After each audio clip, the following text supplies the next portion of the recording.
নিজের প্রিয় মানুষটাকে অনলাইনে দেখে মেসেজ না করার অনুভূতি বুঝো, মানে মেসেজ না করতে পারার অনুভূতি বুঝো। আমি বুঝি। আমার কথাগুলা একমাত্র তারাই বুঝবো যারা এই পরিস্থিতির শিকার হয়েছে। মানে দুইজনে অনলাইনে, কিন্তু কেউ কারে ভাই মেসেজ দেওয়ার অধিকার নাই। মানে প্রোফাইলে ঢুকে বা ইনবক্সে ঢুকে ঠিকই ঘুরে আসা যায় বা উপরের মেসেজ গুলা পড়া যায়, কিন্তু তার মেসেজ দেওয়ার কোনো অধিকার নাই। এইটা যে কষ্টটা ভাই একমাত্র তারাই বুঝবো যারা এই পরিস্থিতির শিকার হয়েছে। আমি ভাই আমার নিজের অভিজ্ঞতা থেকে এই জিনিসটা শিখছি ভাই, দেখছি কতটা কষ্ট লাগে। মানে দুইজনে অনলাইন আছি কিন্তু কোনো অধিকার নাই, মানে অধিকারটা সে হারাই ফেলাইছে। সে এক সময় আমারও খুব ভালোবাসতো, কিন্তু আজও ভাই আমি বিশ্বাস করেন, মানে আমি তার ইনবক্সে ঠিকই ঢুকে তার প্রোফাইলটাও চেক করে তার ফ্রেন্ড লিস্টে কারা কারা আছে তাও দিই, তার ছবিতে কারা কারা কমেন্ট করে লাইক করে আমি তাও দিই, কিন্তু তার মেসেজ করার মানে অধিকারটা আমার নাই।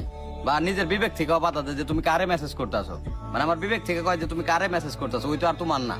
মানে সে অনেক আগেই ভাই আমার ছেড়ে চলে গেছে গা। মানে একটা সময় ভাবি ভাই, মানে এতগুলা মেসেজ, এত স্মৃতি, এত মায়া সে কিভাবে ভুলে গেল। মানে একটা মানুষের ভাই, একটা মানুষের ভুলতে তো ভাই কিছুদিন টাইম লাগে। আর একটা মানুষ যখন একটা মানুষের জীবনে আসে, মানে তার যে মায়া গুলা, তার যে মানে মানুষটারে ভুলে দেওয়া সম্ভব তখনই যখন নাকি তার মৃত্যু হয়। মানে জীবিত অবস্থায় একটা মানুষটা কেমনে ছাইরা যায়, ভালো একটা অপশন পায়, এটা ভাই আমার মাথায় ধরে না। আমরা পারি না ভাই, কিন্তু ওরা ঠিকই পারে ভাই।